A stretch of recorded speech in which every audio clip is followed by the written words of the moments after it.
Assalamualaikum warahmatullahi wabarakatuh. Selamat pagi untuk semuanya.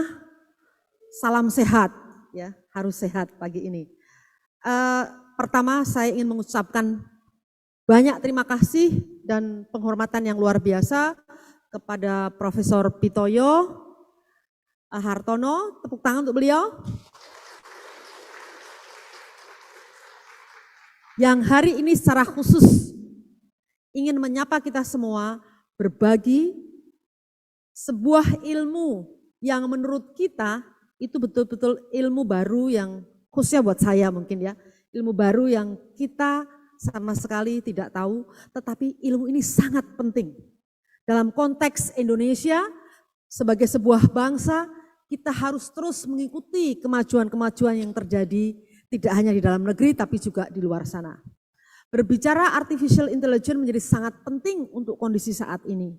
Karena yang kita perlukan adalah sebuah ilmu yang bisa nantinya diaplikasikan ke dalam kegiatan apapun yang memang dirasa sangat relevan dan perlu. Sehingga kita akan terus bisa update dengan kondisi-kondisi yang ada sekarang ini di Indonesia maupun di dunia. Yang lebih penting lagi menurut saya adalah untuk anak-anak muda, ini baik yang di daring ya melalui streaming YouTube maupun yang hadir pagi ini, kita harus yakin bahwa ada pekerjaan-pekerjaan penting yang nanti bisa digantikan dengan artificial intelligence. Itu harus difahami benar, sehingga kalian tidak akan melangkah menggeluti pekerjaan-pekerjaan yang ternyata nanti bisa digantikan dengan mudah oleh artificial intelligence. Tetapi ada yang sangat penting lagi adalah bagaimana AI ini mampu membantu kita mengatasi persoalan-persoalan pembangunan. Mungkin kedengarannya aneh bahwa ekstrim kemiskinan, stunting, ketidakadilan akses dan lain sebagainya itu bisa diselesaikan dengan AI. Tapi kita yakin ada algoritma di situ yang tentunya akan menolong, membantu kita untuk berpikir bagaimana sebagai insan periset, sebagai bangsa Indonesia, hidup kita mampu berkontribusi untuk memperbaiki situasi-situasi yang selama ini kita rasakan masih jauh dari harapan yang kita inginkan, yaitu kesejahteraan dan keadilan bagi seluruh masyarakat Indonesia. Sekali lagi saya terima kasih banyak kepada Profesor Pitoyo, ya. Beliau adalah salah satu dari anak bangsa yang mengharumkan Indonesia, berkarya di Jepang dan selama ini memberikan manfaat yang luar biasa untuk kemajuan dunia pengetahuan artificial intelligence. Oleh karena itu pagi ini beliau akan sharing seperti apa kira-kira AI itu di masa lalu, kondisi sekarang, dan kondisi yang akan datang. Saya tidak berpanjang lebar, sekali lagi selamat menikmati apa-apa yang akan dibagi oleh beliau kepada kita semua, dan harapan saya nanti ada kesempatan untuk berdiskusi langsung. Ini mumpung beliau ada di Indonesia gitu ya, kalian yang di dalam ruangan bisa langsung, tetapi untuk yang di live streaming akan kita buka juga kesempatan. Sekali lagi saya mengucapkan banyak terima kasih atas partisipasinya dan BRIN selalu membuka pintu buat siapapun untuk mendapatkan ilmu pengetahuan. Karena pada prinsipnya BRIN ini adalah milik bangsa Indonesia. Terima kasih. Wassalamualaikum warahmatullahi wabarakatuh. Sejak 2010 beliau menjadi full professor di School of Engineering di Chungkyo University Nagoya, Jepang. Selain itu, beliau dikenal ya, sebagai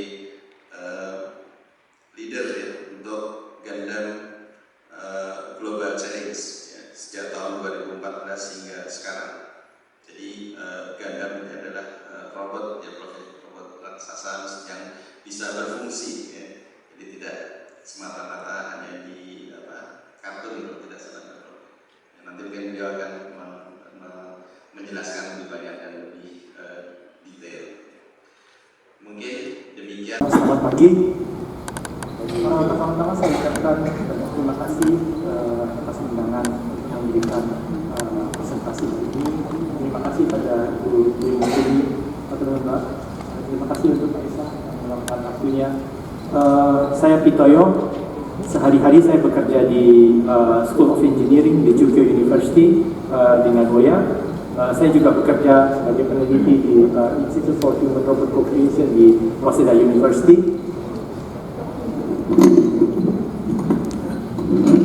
Saya juga bekerja sebagai peneliti di Institute for Human Robot Co-Creation di Waseda University, dan saya juga bekerja di satu proyek bernama Gundam Global Challenge. Mungkin saya akan pertama-tama sedikit menceritakan di mana saya bekerja. Ini peta Jepang. Nagoya kira-kira berada di tengah-tengah Jepang sini. Ini Tokyo. Nagoya dan Jepang Nagoya dan Tokyo kira-kira berjarak 300 hampir 400 kilo yang bisa biasanya ditempuh dengan Shinkansen, kereta cepat, dalam waktu 1 jam 40 menit. Dan Yokohama berada di sini, sangat dekat sekali dengan Tokyo. Biasanya saya membagi waktu saya antara 3 kota ini. Mungkin pertama-tama saya ingin mengenalkan apa itu Gundam Global Challenge. Gundam Global Challenge adalah proyek untuk membuat robot Gundam sebesar 18 meter. Gundam sejatinya adalah robot dalam animasi yang pertama kali disiarkan pada tahun 1979. Untuk mengenang 40 tahun disiarkannya animasi ini, ada proyek yang bernama Gundam Global Challenge untuk merealisasikan robot ini. Tujuannya adalah untuk sedikit memberi contoh bagi generasi mendatang untuk berani beraspirasi. Mulanya Gundam adalah animasi. Dengan membawa animasi ini menjadi robot yang real, kita sedikit berinovasi, kita sedikit berani bermimpi, dan kita ingin menularkan keberanian bermimpi ini untuk generasi-generasi mendatang, bukan saja di Jepang, tapi di seluruh dunia. Proyek ini dimulai pada tahun 2014, dan banyak sekali hambatannya untuk merealisasikan robot ini. Kita bekerja sama dengan 9 perusahaan yang seperti ada di sini, dan kita menyelesaikan ini pada tahun 2020. Seharusnya kita menyelesaikan ini sebelum Olimpiade Tokyo 2019, tapi karena banyak sekali halangan dan sebagian besar adalah tanggung jawab saya, kita molor setahun. Jadi besarnya kira-kira seperti ini, 18 meter itu kira-kira sebesar gedung tingkat 6. Dan dia mempunyai sendi untuk bergerak sebanyak 34 sendi. Kira-kira gerakannya seperti ini. Tentu saja kita tidak bisa menggerakkan ini secepat animasi. Kita hidup di dunia fisika, ada moment of inersia yang menghukum kita. Jadi kira-kira gerakannya secepat ini. Kelihatannya nggak cepat kalau di dalam video, tapi dalam kenyataannya ini lumayan cepat gitu. Dan kita akan memamerkan ini sampai Maret tahun depan.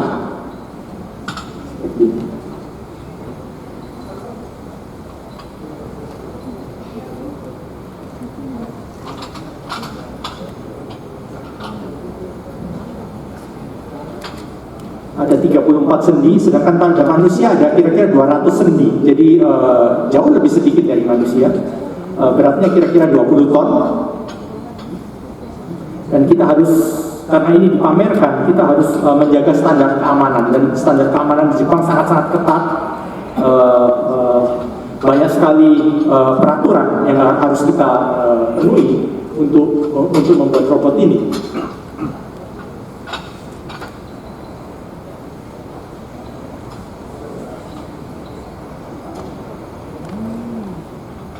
Mungkin bisa saya tayangkan sedikit.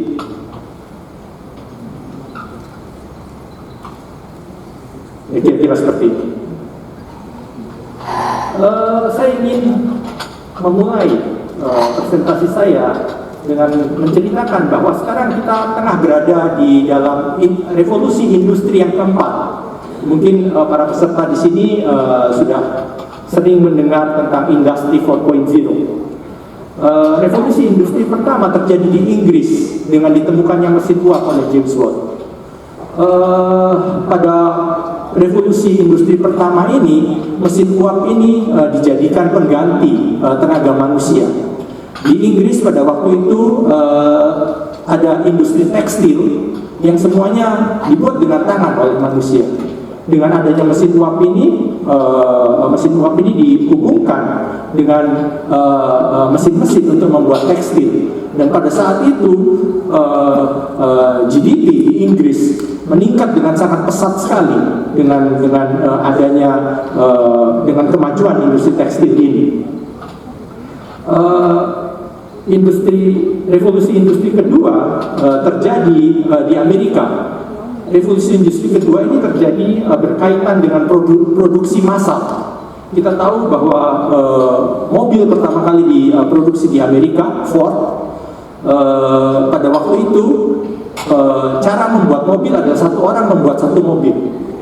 Tapi ada cara yang lebih sistematis untuk membuat mobil ini adalah satu orang membuat satu bagian mobil dan terus bergerak digantikan orang lain begitu. Dengan cara itu terjadi semacam produksi massal. Mobil dapat diproduksi dengan jumlah yang sangat banyak. Ini juga sangat meningkatkan pendapatan dari negara itu.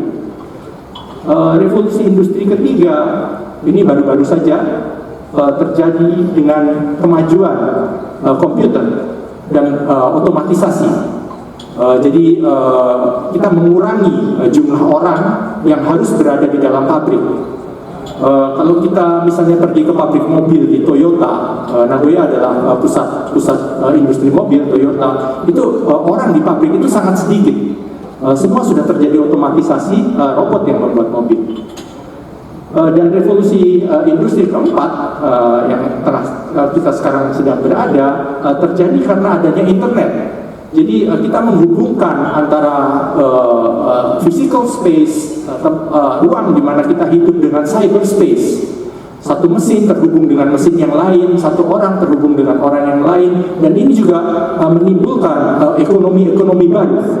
Kita masih setengah berada dalam revolusi industri keempat ini. Dan di Jepang sendiri ada yang namanya Society 5.0. Jadi ini revolusi bukan mengenai industri, tapi mengenai tata masyarakat, revolusi dalam masyarakat. Society 1.0 adalah masyarakat yang nomaden. Jadi mereka mengejar binatang untuk bisa makan. Dan Society 2.0 adalah masyarakat agraris. 3.0 adalah masyarakat industri dan sebagainya. Society 5.0 ini sangat berkaitan dengan industri 4.0. Kita tahu bahwa Jepang sedang menghadapi masalah yang sangat besar, penurunan populasi. Jepang memasuki apa yang namanya aging society. Jadi populasi mereka untuk orang-orang di atas 65 tahun itu sudah lebih dari 30%. Artinya mereka perlu melakukan sesuatu untuk menggantikan orang-orang ini, untuk menjaga taraf hidupnya.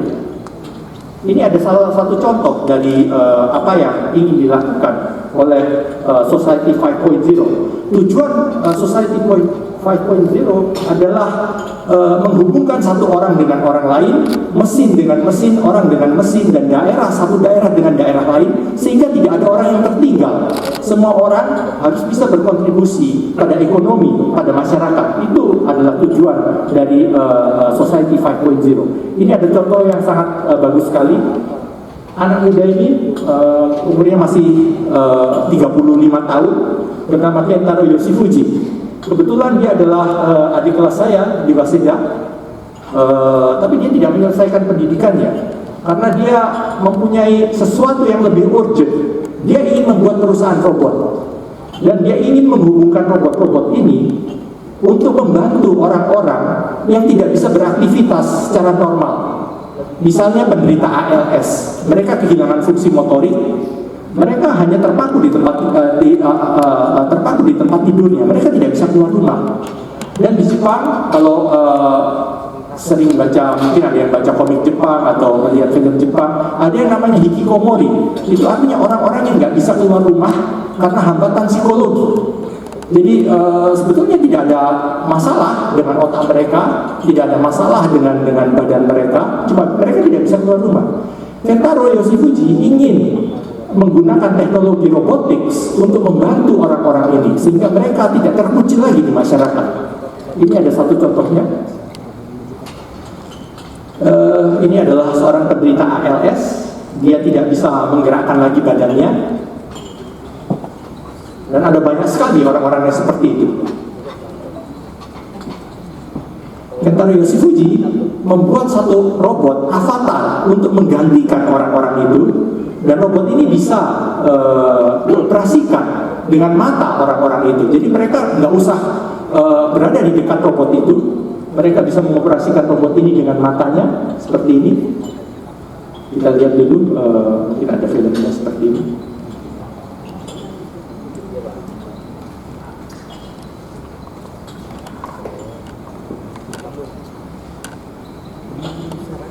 Ini adalah pemandangan yang dilihat oleh robot itu seperti ini. Jadi ini dioperasikan orang yang berada di ratusan kilo dari robot ini. Dan Kentaro Yoshifuji ingin menggunakan hal ini untuk kegiatan ekonomi. Jadi robot-robot ini digunakan sebagai pelayan restoran. Tapi yang mengoperasikan adalah orang-orang penderita ALS yang berada ratusan kilo dari Tokyo. Ada semacam pilot project di Tokyo untuk restoran-restoran semacam ini. Jadi dengan begitu mereka digaji, sehingga mereka bisa berkontribusi pada ekonomi, mereka membayar pajak, mereka bisa berkontribusi pada negaranya. Ini adalah salah satu tujuan dari Society 5.0. Tidak ada orang yang tertinggal. Dan Kentaro Yoshifuji ini luar biasa sekali. Dia mempunyai sekretaris. Sekretarisnya juga penderita ALS yang tinggal 800 kilo dari dia. Tidak ada masalah dengan otak sekretarisnya ini, cuma badannya nggak bisa bergerak. Kentaro Yoshifuji mengajari sekretarisnya ini untuk bisa memprogram dengan matanya.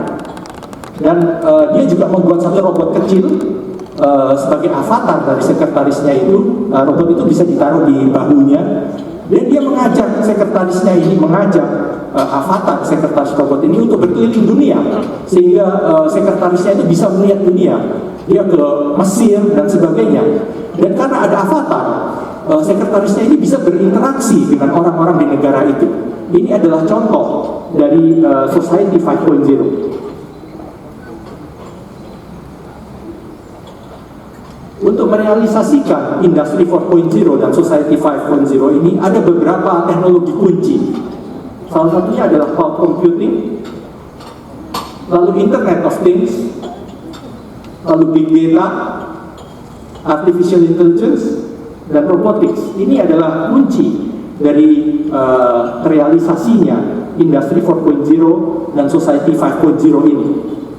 Kebetulan dua ini adalah bidang penelitian saya. Saya akan sedikit menerangkan tentang ini hari ini. Kita mulai dengan sejarah dari Artificial Intelligence.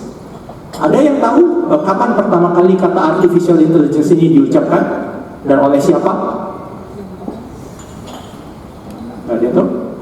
Kata Artificial Intelligence pertama kali dicanangkan dalam satu workshop yang bernama Dartmouth Workshop pada tahun 1956. Workshop ini diprakarsai oleh pada waktu itu seorang dosen muda, John McCarthy, di universitas itu. Pada waktu itu di Amerika banyak sekali penelitian tentang thinking machine, mesin yang bisa berpikir, dan banyak sekali nama untuk thinking machine ini, cybernetics dan segala macam. Dan tidak ada definisi yang baku untuk ini. Karena itu John McCarthy memprakarsai untuk mengumpulkan raksasa-raksasa bidang itu pada saat itu, seperti Marvin Minsky, Claude Shannon, Solomonov dan sebagainya. Tanpa mereka, dunia sekarang ini nggak ada. Dunia informasi sekarang ini nggak ada. Dan workshop ini berlangsung sangat panjang, 6 minggu, 6 sampai 8 minggu. Mereka mengumpulkan orang-orang ini di universitas kecil, dan mereka saling meluangkan pikirannya, dan mereka juga diberi waktu untuk bekerja sendiri, berpikir sendiri selama berminggu-minggu. Dan pada saat itu, untuk merangkum ide-ide ini, John McCarthy mengatakan bahwa apa yang ingin kita buat adalah artificial intelligence, kecerdasan buatan. Ini pertama kali kata AI diucapkan. Tujuannya, mereka mengatakan bahwa mereka ingin memekanisasi proses berpikir manusia. Memekanisasi proses berpikir manusia. Dan mereka sangat optimis pada saat itu. Mereka mengatakan bahwa mesin yang secerdas manusia akan timbul dalam satu generasi. Satu generasi itu artinya mungkin pada waktu itu 10 sampai 20 tahun. Karena itu pada saat itu terjadi booming artificial intelligence. Pendanaan sangat banyak sekali, dan banyak sekali peneliti-peneliti yang masuk ke dalam bidang ini. Artificial intelligence pada saat itu berbeda jauh dengan artificial intelligence yang kita kenal sekarang. Artificial intelligence saat itu sekarang dinamakan symbolic AI. Jadi AI dengan memakai simbol. Bentuknya seperti ini. Mungkin yang pernah belajar logika di universitas akan tahu bahwa ini adalah proses inferensi. Tujuan mereka adalah mengimplementasi proses inferensi yang dilakukan oleh manusia ke dalam komputer. Pada saat itu cukup banyak yang bisa dilakukan, misalnya menyelesaikan persamaan aljabar dan geometri. Dan ada juga semacam ChatGPT yang bernama Elisa. Tapi ini sangat jauh dengan ChatGPT sekarang. Elisa ini tidak mempunyai kecerdasan apa-apa, tapi dia bisa sedikit melihat pola bicara manusia dan sedikit menyesuaikan pola bicaranya dengan manusia, sehingga manusia tidak bosan berinteraksi dengan dia. Jadi ini symbolic AI yang jauh sekali berbeda dengan artificial intelligence sekarang. Tapi sayang sekali booming ini habis karena janji untuk memekanisasi proses berpikir dalam satu generasi itu tidak tercapai. Sehingga pendanaan langsung habis pada saat itu, dan tidak ada lagi orang yang mau berkecimpung dalam bidang AI. Dokter-dokter baru, calon-calon dokter baru sangat takut untuk melakukan penelitian AI ini. Ini adalah kuburan bagi peneliti pada saat itu. Jadi terjadi booming pertama sampai sekitar tahun 74. Pada tahun 1980-an terjadi booming kedua dengan ditemukannya neural network. Ini adalah cikal bakal dari AI sekarang. Ya, jadi bentuknya bukan lagi symbolic AI. Neural network adalah jaringan otak buatan. Jadi model matematis dari jaringan otak. Bentuknya sangat jauh dari symbolic AI. Dan terjadi booming lagi sekitar 7-8 tahun. Di banyak dunia, di banyak belahan dunia, banyak sistem yang misalnya dinamakan expert system. Jadi ini sebetulnya bentuknya nggak jauh dari symbolic AI. Jadi satu sistem yang bisa mengganti expertise manusia. Misalnya expert system dalam bidang kedokteran, dia bisa melihat pulsa dan sebagainya dan sebagainya. Dan tentu saja neural network, penelitian neural network. Tapi ada suatu semacam hambatan matematis yang tidak memungkinkan neural network ini berkembang. Jadi booming ini juga habis sekitar 7-8 tahun. Dan baru ada breakthrough lagi pada sekitar tahun 2012 sampai sekarang dengan ditemukannya sesuatu yang bernama deep learning. Ini adalah model neural network untuk memperbaiki neural network yang ada pada second boom ini. Deep learning, dan dipakai sampai sekarang. Hampir tidak ada industri yang tidak memakai neural network sekarang. Ada beberapa pionir dari terjadinya booming ketiga, terjadinya neural network sekarang ini. Satu adalah Geoffrey Hinton dari University of Toronto. Dan kedua adalah Yang LeCun, dia adalah bekas murid dari Geoffrey Hinton. Dia menjadi profesor di New York University, lalu dia menjadi peneliti di Facebook. Dan satu lagi Yoshua Bengio di University of Montreal, yang juga adalah bekas murid dari Hinton. Jadi booming dari neural network ketiga ini tidak muncul di Amerika, tapi muncul dari Kanada. Orang banyak yang nggak tahu, muncul dari Kanada. Dan ada satu lagi yang dilupakan, Kunihiko Fukushima, dia sudah mencanangkan sesuatu yang sangat mirip dengan deep learning sekitar 10 tahun sebelum deep learning. Tapi pada saat itu komputer belum secepat sekarang, sehingga dia sedikit terlalu cepat dari zamannya. Dan menariknya, dalam 3-4 bulan ini peneliti-peneliti ini mulai berseteru dengan munculnya ChatGPT.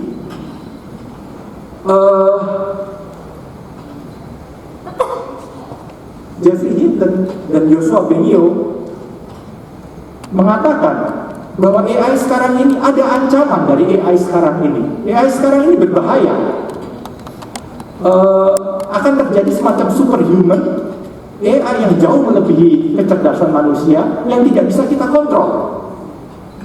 Sedangkan Yang LeCun mengatakan bahwa orang-orang ini terlalu penakut, tidak ada ancaman dari AI. Gitu ya. Jadi mereka yang sebelumnya bekerja sama secara erat sekarang agak terpisah. Ya, ada dua kubu sekarang dalam AI. Ini nanti akan sedikit saya ceritakan. Dan seperti biasa, Jepang adalah selalu berdiri di posisi yang netral. Fukushima Sensei tidak mengatakan apa-apa.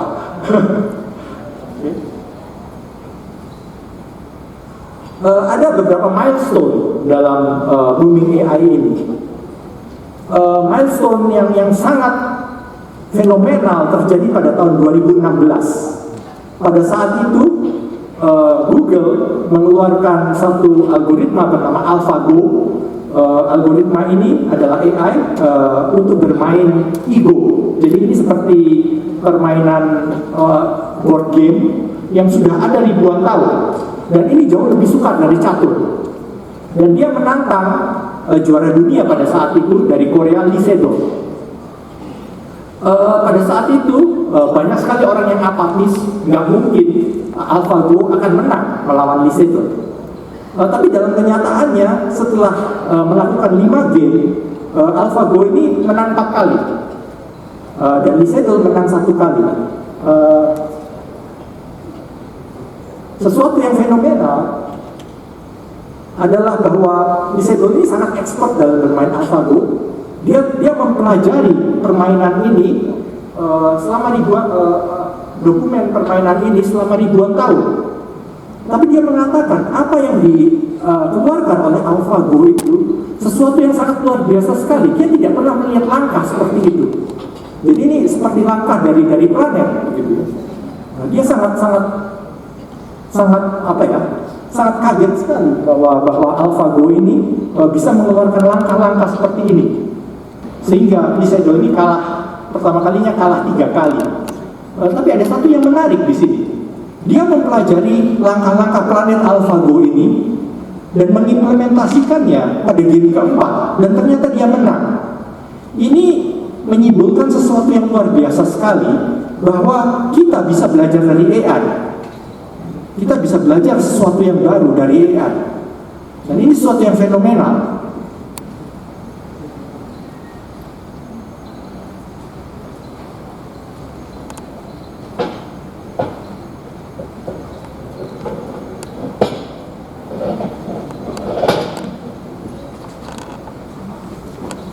Intinya ini baru pertama kali dalam sejarah manusia bahwa manusia kalah dalam bermain Go oleh mesin, gitu ya. Dan saya tidak tahu cara bermain Go, saya tidak pernah belajar bermain Go, tapi langkah fenomenal itu terjadi pada game kedua, langkah ke-37 dari AlphaGo. Dan langkah balasan dari Laissez-Faire ada di game keempat, langkah ke-78. Ini juga langkah yang tidak pernah terlihat dalam ribuan tahun ini.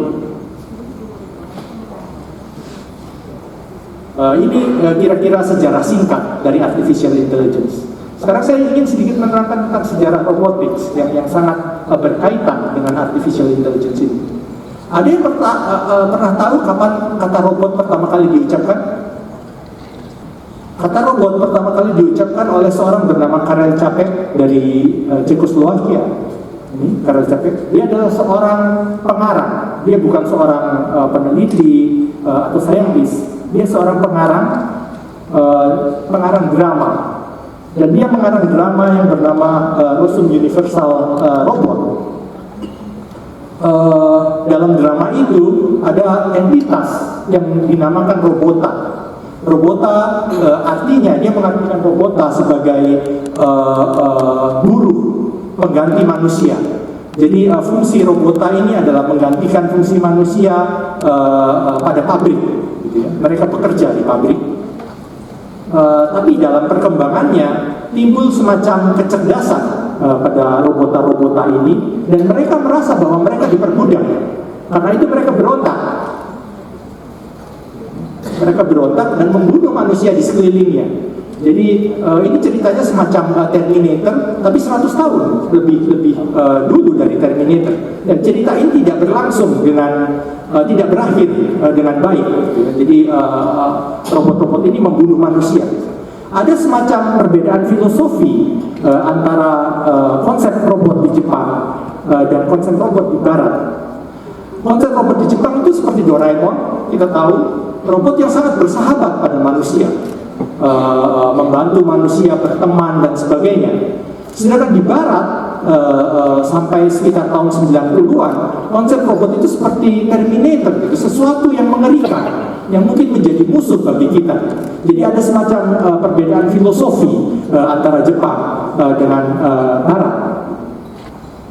Jadi seperti ini, robota itu bentuknya seperti ini.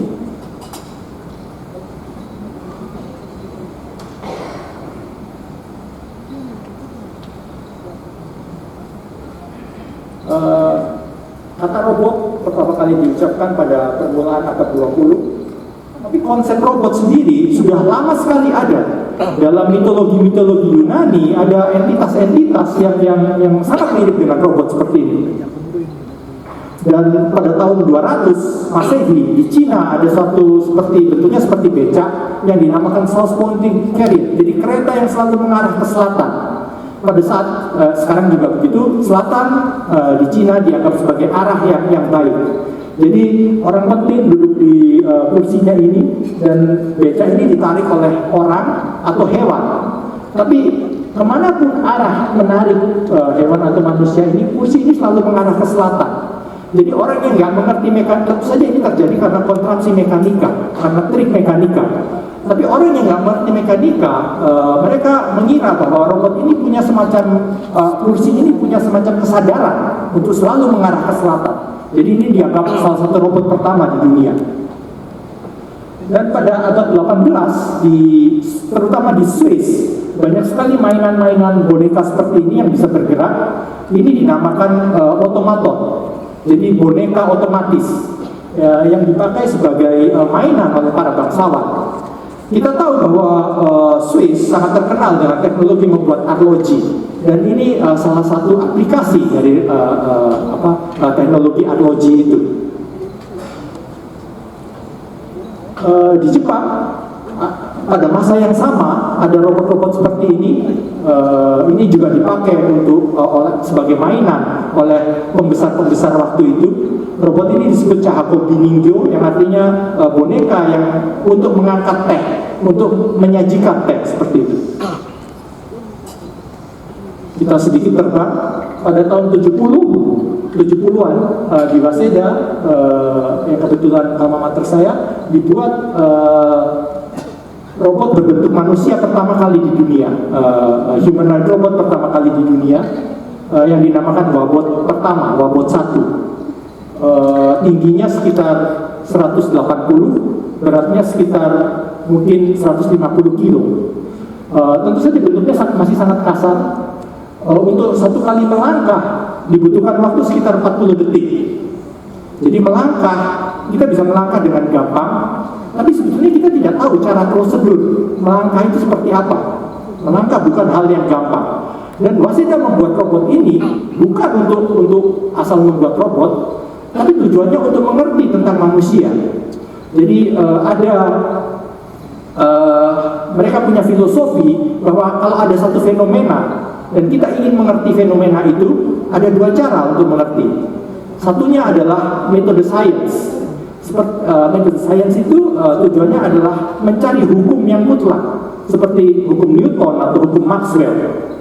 Tapi mencari hukum mutlak ini nggak selalu gampang, ya. Biasanya nggak bisa. Dan sehingga perlu adanya metode kedua.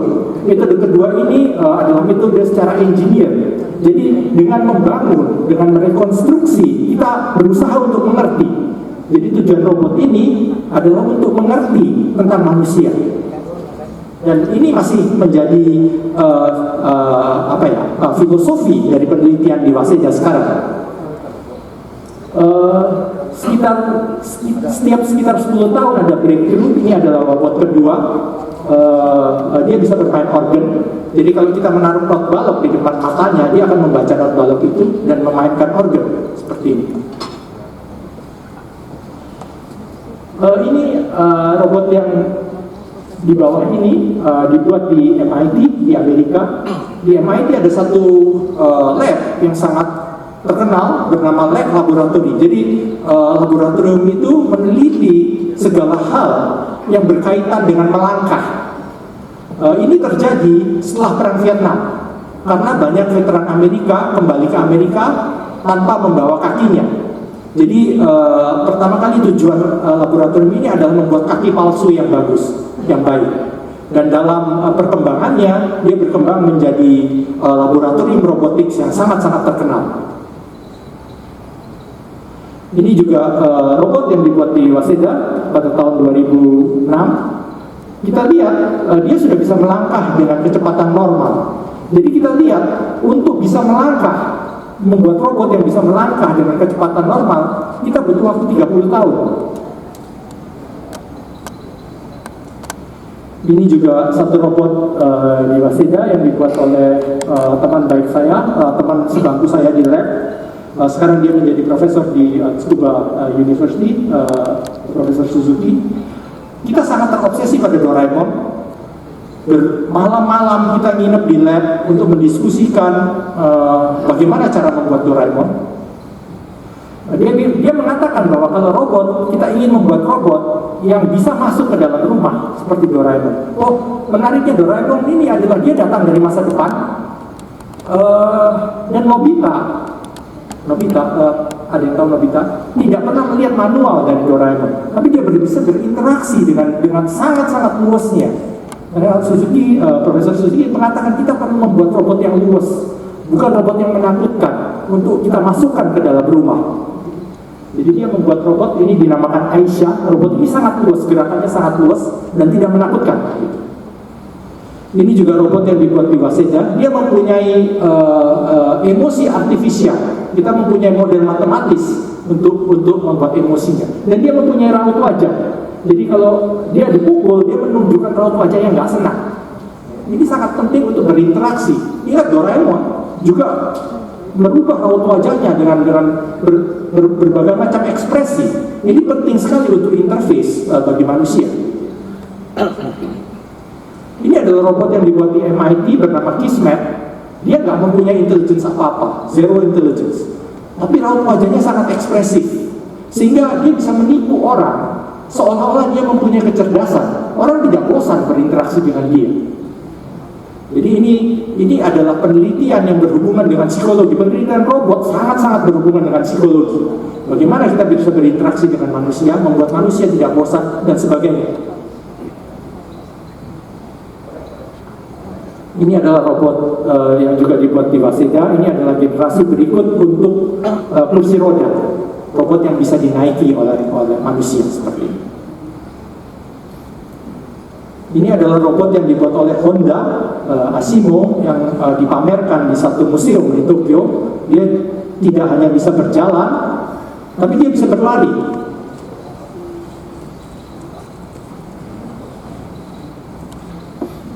Berlari sesuatu yang gak gampang, terutama berhenti berlari.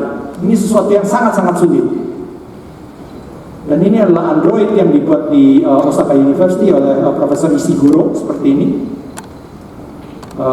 Dan sudah dibuat aplikasinya seperti ini. Robot ini disebut Aya, dan dia menjadi resepsionis, sudah dikerjakan sebagai resepsionis di beberapa hotel di Tokyo, terutama pada masa corona. Orang takut berinteraksi dengan orang lain, tapi mereka nggak takut berinteraksi dengan robot yang tidak mungkin tertular corona. Aisyah dibuat dengan waktu 2 tahun. Dan satu lagi robot ini adalah robot untuk memanen buah. Ini juga perlu waktu 2 tahun untuk membuatnya. Jadi seperti saya katakan tadi, Jepang sekarang membutuhkan banyak sekali robot.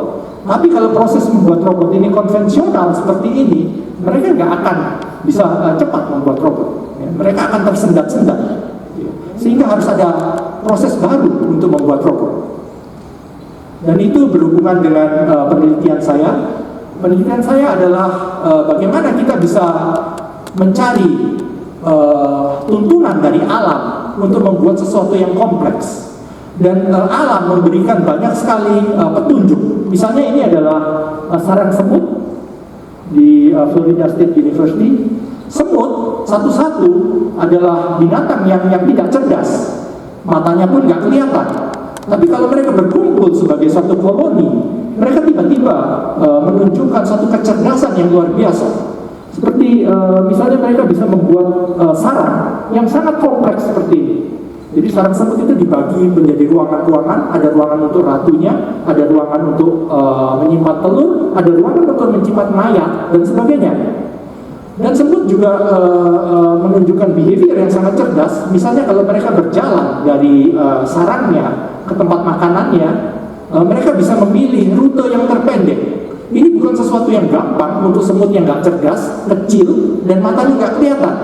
Seperti misalnya saya memilih salah satu peserta di sini, saya tutup matanya dan saya minta dia untuk ke Blok M dengan rute yang terpendek, berjalan dengan rute yang terpendek. Ini sangat susah dilakukan oleh manusia, tapi bisa dilakukan oleh koloni semut. Saya ingin menceritakan kenapa semut bisa melakukan hal ini. Semut waktu berjalan, dia menjatuhkan zat yang bernama feromon. Dan semut lain lebih memilih jalan yang ada feromonnya daripada jalan yang sedikit feromonnya. Dan ini sangat logis. Jalan yang banyak feromonnya artinya sudah dilewati oleh semut-semut sebelumnya, sehingga kemungkinan besar jalan itu aman. Dan dengan behavior yang sangat sederhana ini, mereka bisa melakukan bermacam-macam hal. Misalnya, anggap saja kecepatan berjalan semut rata-rata sama. Dan ada rombongan semut jalan dari kiri ke kanan dan dari kanan ke kiri. Dan mereka tiba pada persimpangan, satu persimpangan panjang, satu persimpangan pendek. Pada mulanya tentu saja tidak ada feromon di mana-mana, gitu ya, di dalam persimpangan ini. Tapi karena kecepatan berjalannya, rata-rata kecepatan berjalannya kira-kira sama, semut yang kebetulan memilih jalan yang pendek, waktu dia sudah sampai di sini, semut yang memilih jalan yang panjang belum sampai di sini. Artinya sudah ada sedikit feromon di sini sebelum di sini ada feromon. Di persimpangan ini pun begitu, sehingga semut berikut akan dengan sedikit probabilitas lebih besar memilih jalan yang pendek ini. Dan kalau ini dilakukan berulang-ulang, terjadi semacam positive feedback, sehingga terjadi semacam tol feromon di sini. Feromon di sini makin lama makin besar, sehingga makin banyak lagi semut yang memilih jalan itu, dan makin banyak lagi semut yang memilih jalan yang pendek itu. Jadi dengan prosedur yang sangat sederhana ini, semut bisa menunjukkan kecerdasan yang kompleks. Ini memberi petunjuk bagi saya bahwa untuk menciptakan fenomena yang kompleks, mungkin kita nggak perlu prosedur yang kompleks. Kita cuma perlu prosedur yang sederhana yang dilakukan secara interaktif oleh agen-agen yang ada seperti itu. Begitu pula dengan kunang-kunang. Kunang-kunang bersinar untuk menarik lawan jenisnya. Tapi sinar mereka itu sangat lemah. Sehingga kalau mereka bersinar sendiri-sendiri, kunang-kunang yang ada jauh di tempat yang jauh nggak akan melihat sinar itu. Mereka harus melakukan semacam strategi untuk bersinar bersama sehingga kunang-kunang yang ada di tempat jauh itu datang. Artinya mereka harus melakukan semacam resonansi, menimbulkan semacam resonansi untuk memanggil kunang-kunang lain. Sayangnya di dalam kunang-kunang tidak ada leadernya. Ayo kita mulai bersinar bersama, itu nggak ada. Strategi mereka seperti ini. Mereka kelihatan kunang-kunang di sebelahnya. Kalau kunang-kunang di sebelahnya ini bersinar dengan kecepatan yang lebih cepat dari dia akan sedikit mempercepat. Dan begitu pula sebelahnya, dia melihat sebelah saya sedikit lebih lambat dari saya, maka saya akan memperlambat. Dan kalau itu dilakukan berulang-ulang, akan terjadi semacam resonansi. Beberapa tahun yang lalu saya membuat model matematika untuk itu dan membuat simulasi. Merah artinya bersinar, putih artinya enggak bersinar. Tadinya sembarangan, nggak ada pola. Tapi dalam beberapa detik terjadi resonansi secara natural. Mereka bersinar bersama dan hilang sinar bersama. Dan dengan trik matematika saya bisa membuat berbagai macam pola. Gitu. Jadi ini adalah idenya adalah untuk, saya ulangi lagi, untuk membuat sesuatu yang kompleks kita nggak perlu prosedur yang kompleks. Dan ini terjadi dalam masyarakat. Seperti macet itu seperti ini. Jadi behavior yang satu persatu orang akan menyebabkan kemacetan yang luar biasa. Ini cara-cara seperti ini dipakai dalam social science, model matematika dari social science. Dari situ, dari kunang-kunang, saya mendapat ide untuk membuat sesuatu yang bernama modular robots. Gitu. Jadi robot ini terdiri dari komponen-komponen yang sederhana. Anggap saja satu komponen itu satu kunang-kunang. Tapi kalau dia dihubung-hubungkan, komponen ini akan saling berinteraksi, belajar untuk menyelaraskan mereka, gerakan mereka menjadi suatu robot. Sehingga saya bisa membuat robot dengan, mahasiswa saya bisa membuat robot dengan bentuk yang aneh-aneh seperti ini. Kita skip saja matematikanya, saya rasa masih terlalu pagi untuk berbicara tentang matematika di sini.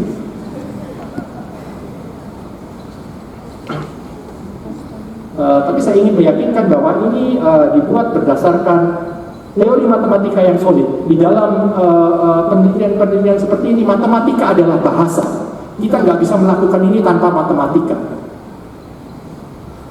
Ini robot ini bentuknya sangat aneh. Saya dan mahasiswa saya nggak tahu bagaimana cara menggerakkan robot dengan tubuh seaneh ini.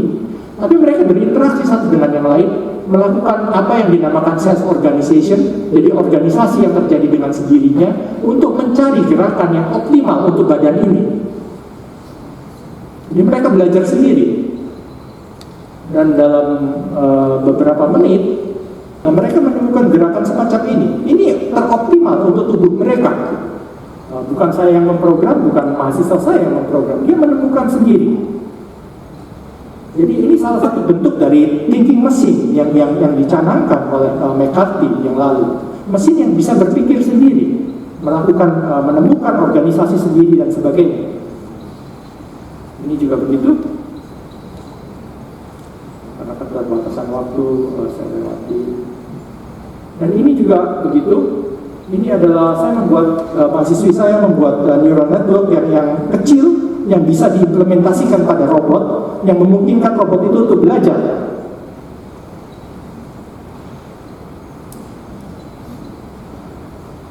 Matematikanya kita skip juga. Jadi robot ini belajar untuk tidak menabrak dinding seperti ini. Sangat gampang tasnya. Tapi pada saat dia baru lahir, dia masih sangat bodoh. Jadi dia menabrak-nabrak. Tapi dia bisa belajar, dia punya semacam otak kecil buatan. 10 menit kemudian, dia mulai belajar untuk menghindari dinding seperti ini. Dan satu cara seperti ini, kelebihan dari cara seperti ini adalah, sekarang kalau kita punya robot dan kita ingin mengubah bentuk badannya, kita harus memprogramnya ulang. Dan ini bukan sesuatu yang gampang. Tapi kalau mereka mempunyai kemampuan untuk belajar, kita tidak usah memprogram ulang. Kita hanya tinggal menyuruh dia untuk belajar ulang dengan algoritma yang sama. Dan ini dibuktikan oleh mahasiswa saya dengan mengimplementasikan cara belajar ini pada tubuh yang sama sekali berbeda. Seperti ini. Dan dia tetap belajar. Jadi kita tidak usah memprogram ulang lagi. Dan ini sangat mempersingkat proses untuk membuat robot. Ini juga mereka belajar untuk tidak saling menabrak seperti ini. Dan mahasiswa saya menaruh marmutnya di sini. Dia harus memelihara marmut ini di lab karena dia nggak pernah pulang dari lab. Jadi harus ada yang memberi makan marmut ini. Di Jepang lab buka 24 jam. Karena itu dia memelihara marmut ini di lab ini dan menaruh di arena eksperimen ini. Tadinya saya agak marah, ini apa-apaan. Tapi dia berargumen pada saya, kita ingin membuat Doraemon, dan Doraemon hidup di dunia yang ada makhluk hidupnya. Sehingga robot-robot ini harus belajar dalam environment di mana ada makhluk hidupnya. Dan argumen itu benar, gitu ya. Tapi di Jepang sekarang bereksperimen dengan mamalia sangat sulit, kecuali manusia, gitu ya. Lebih gampang bereksperimen dengan manusia daripada dengan makhluk-makhluk hidup seperti ini. Ini adalah penelitian saya waktu saya masih mahasiswa di Waseda. Robot ini kita namakan survivor robot. Dia punya solar panel dan tujuannya adalah hidup selama mungkin. Hidup selama mungkin dengan belajar strategi untuk tidak kehabisan energi. Kita melepaskan robot-robot ini di halaman Waseda ini selama 2 minggu dan melihat apa yang terjadi. Dan mereka belajar tentang strategi yang sangat masuk akal. Waktu siang banyak matahari mereka berjemur karena itu strategi yang paling masuk akal. Waktu malam mereka tidur untuk menghemat energinya, dan pada waktu sore atau siang mereka berjalan mencari sinar. Dan ini setelah itu diaplikasikan oleh adik kelas saya untuk membuat robot pemotong rumput di lapangan golf. Jadi mereka menyebar robot ini ke lapangan golf. Kalau dia kebetulan punya energi, dia akan memotong rumput. Kalau enggak, mereka tidur atau mencari energi dan sebagainya. Gitu. Kita dulu mempunyai visi untuk mengirim robot-robot semacam ini ke planet Mars. Manusia belum pernah ke planet Mars. Kita nggak tahu bagaimana cara menggerakkan robot di planet Mars. Tapi kalau dengan mengirim robot-robot yang bisa belajar ini, mereka akan menyesuaikan diri dengan kondisi di planet Mars. Dan suatu waktu pada waktu kita pergi ke planet Mars, kita bisa menangkap satu robot ini, membedah otaknya, dan mungkin itu memberi petunjuk bagi kita untuk bisa survive di planet Mars. Begitu. Dan lucunya waktu kita melakukan penelitian ini, kita mendapat beberapa pertanyaan dari kelompok agama. Pertanyaannya, apakah kamu ingin menjadi Tuhan? Yang kita jawab dengan iya. Ini adalah algoritma untuk mengajari robot berjalan. Seperti saya katakan tadi, dari robot pertama sampai robot yang bisa berjalan, kita butuh waktu 30 tahun. Ini terjadi karena robot ini tidak mempunyai kemampuan untuk belajar. Tapi kalau dia mempunyai kemampuan untuk belajar, ini bisa kita persingkat. Jadi kita punya humanoid kecil, dia nggak bisa berjalan. Tapi karena dia bisa belajar dalam waktu sekitar 5 menit, dia bisa mulai membalance dirinya. Mohon maaf, Prof. Dan 10 menit kemudian dia berjalan. Mohon maaf, Prof. Waktunya masih tersisa 3 menit. Tinggal 3 menit. Oh, 3 menit? Ya, oke. Harus. Tinggal 3 menit. Sepertinya masih banyak yang ingin saya ceritakan. Saya juga seorang teoris dari neural network. Saya membangun teori baru. Saya juga bekerja sama dengan beberapa universitas di Eropa untuk membuat classifier, algoritma yang bisa mengklasifikasikan kanker. Ini adalah penelitian di lab saya tentang brain machine interface. Jadi kita bisa menggerakkan sesuatu hanya dengan berpikir. Ini akan membantu orang-orang yang kehilangan fungsi motorik. Ini adalah penelitian yang berhubungan dengan rasa sakit. Kalau kita melihat animasi robot, pilot robot selalu merasa sakit kalau robotnya menabrak sesuatu. Jadi saya ingin merekonstruksi itu, sehingga saya harus membuat cara untuk membuat rasa sakit buatan. Dan ternyata dalam teori psikologi ada yang namanya thermal grade illusion. Jadi ilusi rasa sakit. Tidak ada yang luka di badan kita. Tapi kalau jari saya ini satu titik dipanasi, jari sebelahnya didinginkan, dan titik lain dipanasi, jari yang dingin ini merasa sedikit cekot-cekot, seperti kalau orang Jawa bilang. Dan ini adalah ilusi. Ya, jadi ini adalah ilusi rasa sakit. Saya membuat alat, mahasiswa saya membuat alat yang memungkinkan dia untuk merasakan rasa sakit dari robotnya itu. Kalau robotnya menabrak bagian kanan, tangan kanannya sakit, dan kalau menabrak kiri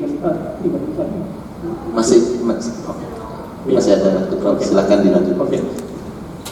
Dan dia mengoperasikan robot ini. Robot ini menjadi bagian dari dirinya. Kalau robot ini menabrak, dia sakit. Karena itu dia mengoperasikannya dengan sangat-sangat hati-hati sekali. Kita akan menggunakan alat ini untuk membantu orang-orang yang kehilangan tangannya. Jadi mereka memakai prostetik tangan buatan. Tangan buatan itu adalah semacam robot yang bukan bagian dari dirinya. Saya ingin bahwa tangan buatan itu cepat menjadi bagian dari dirinya dengan feedback rasa sakit. Jadi kalau tangan itu menabrak sesuatu, kita sakit. Jadi dengan begitu dia akan lebih cepat untuk mengadopsi tangan buatan ini. Ini juga ongoing research dari mahasiswa saya. Kita menggerakkan sesuatu hanya dengan melihat. Ini juga untuk membantu orang-orang yang kehilangan fungsi motoriknya. Kalau dia melihat lampu, lampu ini akan menyala dan sebagainya. Seperti itu. Dan ini adalah penelitian bersama saya dengan Fakultas Teknik Fisika di Waseda. Kita membuat otot buatan. Kita membuat ikan buatan seperti ini tanpa motor yang bisa berenang seperti ini. Dan ini adalah penelitian saya dengan satu mahasiswa Indonesia di Universitas Brawijaya. Anak ini luar biasa sekali, motivasinya sangat tinggi, dia tidak mudah menyerah, dan kita membuat sesuatu yang kita namakan serious games. Jadi ini dia membuat game yang selalu bisa menyesuaikan dirinya dengan kemampuan pemainnya. Jadi pemainnya nggak bosan. Kalau pemainnya lebih pintar, ya dia membuat level yang lebih suka. Dan kita akan mengimplementasikan ini untuk pendidikan. Kita ingin membuat program pendidikan yang sesuai dengan level pelajar dengan algoritma ini. Dan kita di Malang, saya baru pulang dari Universitas Brawijaya, akan lebih serius untuk melakukan penelitian ini. Ini anak yang sangat luar biasa sekali, Mas Faiz. Sekarang mungkin 5 menit lagi akan saya selesaikan. Ada beberapa masalah dalam dunia AI. Ini adalah Andrew M, salah satu pionir AI. Dia mengatakan AI is the new electricity. AI adalah listrik baru. Jadi, tapi dia mengatakan bahwa pada tahun 2017 dia mengatakan bahwa saya tidak melihat bahwa AI ini menjadi entitas yang sadar. Jadi dia tidak merasa terancam oleh AI ini. Sedangkan Yoshua Bengio mengatakan sesuatu yang berbeda, akan menjadi sesuatu yang katastrofik, karena kita tidak bisa mengontrol superhuman yang muncul dari AI. Jeffrey Hinton mengatakan bahwa selama puluhan tahun dia tidak melihat bahwa AI ini selevel dengan manusia. Tapi dalam beberapa bulan ini, setelah munculnya ChatGPT, kondisinya sangat sekali berbeda. Ini adalah ancaman. Yuval Noah Harari, dia bukan peneliti AI, tapi dia seorang, kita bisa sebut seorang filsuf. Dia mengatakan bahwa AI ini sudah menghack operating system dari peradaban manusia. Dia mengatakan bahwa sudah ada algoritma untuk membuat misalnya fake news yang sangat meyakinkan. Ini menghack sistem demokrasi. Dan ada AI yang bisa menjadi teman bagi manusia. Dan mungkin teman itu mempengaruhi manusia itu dalam hal positif dan mungkin dalam hal negatif. Dan ini tidak pernah terjadi dalam peradaban kita. Jadi ada ancaman-ancaman dari AI. Salah satu ancaman dari AI bernama alignment problem. Jadi ini problem ketidaksesuaian harapan kita pada AI dan apa yang dilakukan AI.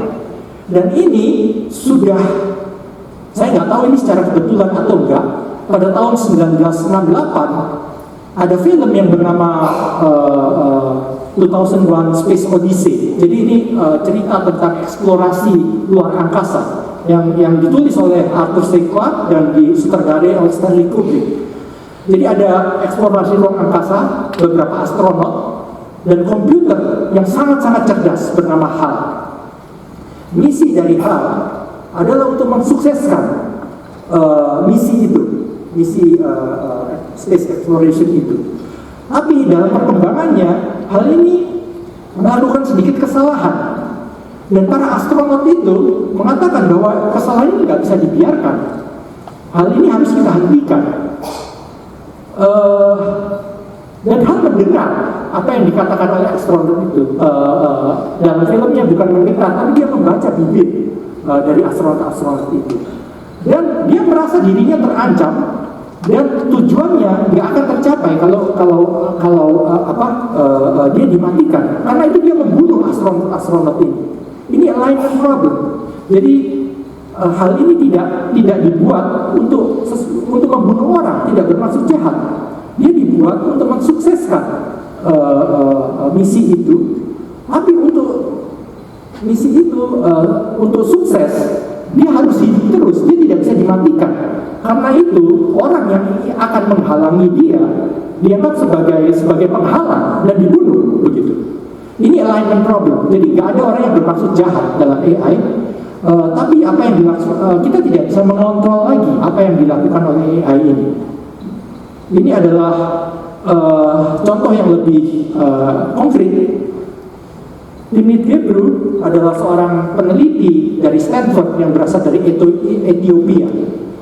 Dia menunjukkan adanya bias-bias dalam AI. Dia kerja di Google, dan ini adalah algoritma neural network dari Google untuk mengklasifikasikan gambar. Jadi apa isi gambar itu? Dia mengatakan skyscrapers, gedung tingkat tinggi, pesawat oke, car oke, bike oke, tapi dia mengatakan orang-orang ini sebagai gorila. Orang-orang yang membuat AI ini sama sekali tidak bermaksud rasis. Tidak ada juga algoritma rasisme di dalam AI ini. Tapi datanya bias. Peneliti AI itu kebanyakan ada di negara barat. Dan contoh-contoh neural network ini belajar dari image yang ada di internet. Kebanyakan contoh manusia itu adalah manusia barat. Sehingga secara otomatis tidak sengaja terjadi semacam bias semacam ini yang sangat rasis. Ini adalah contoh yang gampang dan mungkin nggak penting. Tapi bayangkan kalau AI ini, dan pasti akan digunakan sebagai pembantu untuk kebijaksanaan publik. Misalnya memberi siapa orang yang paling pantas diberi bantuan sosial. Dan kalau ada bias di dalam AI ini, akan terjadi masalah besar. Dan ini sesuatu yang belum bisa kita kontrol. Sehingga ini adalah ancaman. Ada juga masalah etik, moral. Ada yang pernah dengar trolley problem? Ini adalah hypothetical problem untuk dipikirkan yang dicanangkan pada tahun 1967. Ceritanya begini, ada trolley di sini dan ada orang yang bisa merubah jalur dari trolley ini. Trolley ini kalau dibiarkan dia akan menabrak 5 orang. 5 orang ini akan mati, meninggal. Tapi kalau orang ini mengubah jalurnya, dia akan membunuh satu orang. Dan dia dihadapkan pada dua pilihan ini. Pilihan mana yang harus diambil? Apakah boleh kita mengorbankan satu orang untuk menyelamatkan 5 orang? Apakah itu sesuatu yang etikal, yang etis? Apakah moral kita membolehkan kita melakukan itu? Pada tahun 67, ini adalah hypothetical question. Mungkin nggak akan terjadi. Tetapi sekarang ada self-driving car, mobil yang berjalan sendiri. Dan pada satu saat mungkin saja akan terjadi suatu situasi seperti ini. Dia harus memilih korban. Lalu apa yang harus kita lakukan? Ini juga problem yang belum terpecahkan. Kita mempunyai problem moral di situ. Mungkin ini saya lewati.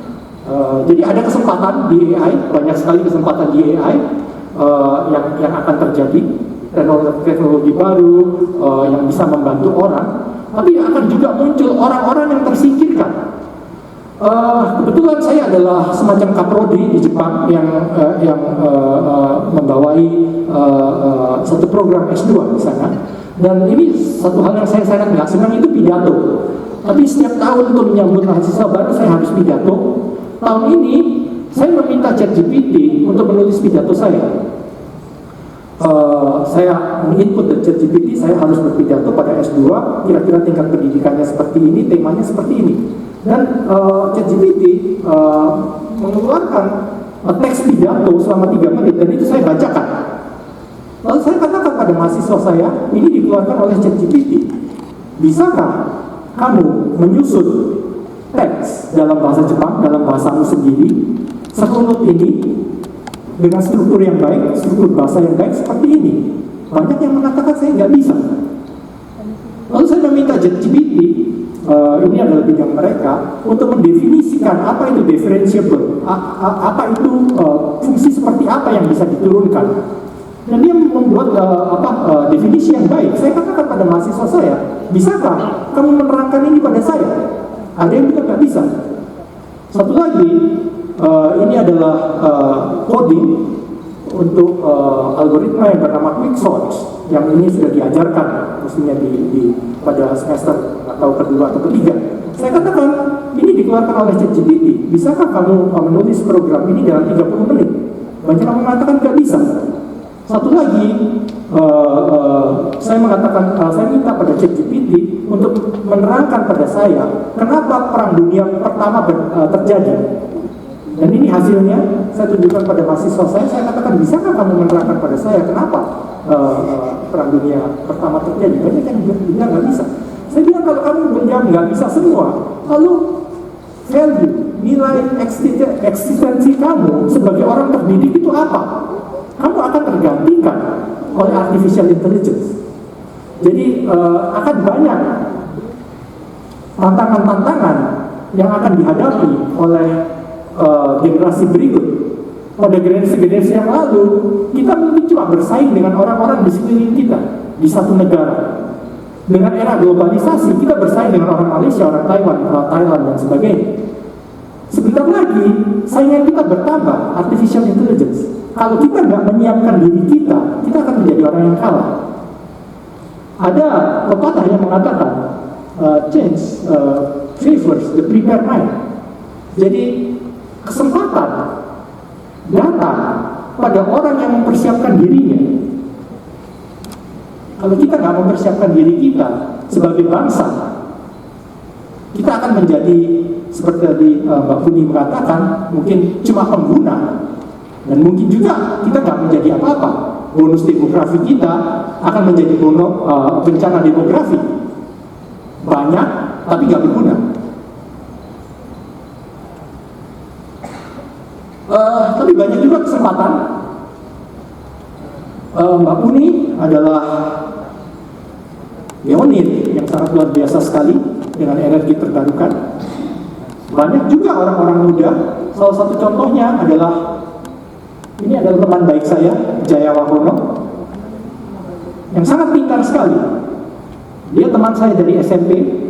Dia mendirikan satu perusahaan bernama Clean Power Indonesia yang tujuannya adalah melistriki daerah-daerah tertinggal. Dan modelnya dia sangat luar biasa. Di Indonesia di mana-mana ada bambu. Bambu muncul di mana-mana. Jaya mempunyai ide untuk menggunakan bambu ini sebagai bahan bakar dari pembangkit listrik. Dan bambu ini harus diproduksi oleh orang-orang yang akan menikmati listrik itu. Jadi mereka memproduksi bambu, mereka menjual bambu ini pada pembangkit listrik ini dan menikmati listriknya. Dan kalau lebih, ini bisa dijual ke PLN dan sebagainya. Ini suatu ide yang luar biasa sekali. Kelihatannya ini nggak ada hubungannya dengan AI, tapi dari semua proses ini mungkin ada celah untuk AI untuk masuk. Misalnya dalam bidang regulasi pun begitu. Regulasi apa yang tepat untuk ini? Harga apa yang fair untuk ini? AI mungkin bisa membantu. Kalibrasi semacam apa yang bisa dilakukan AI untuk membantu ini?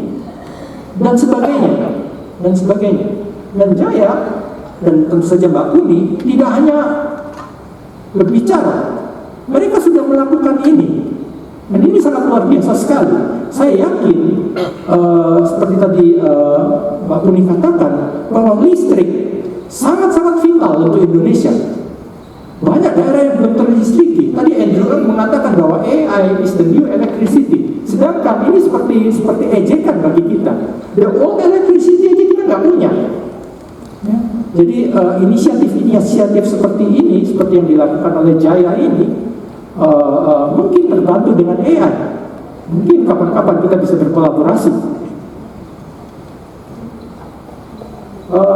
Terima kasih.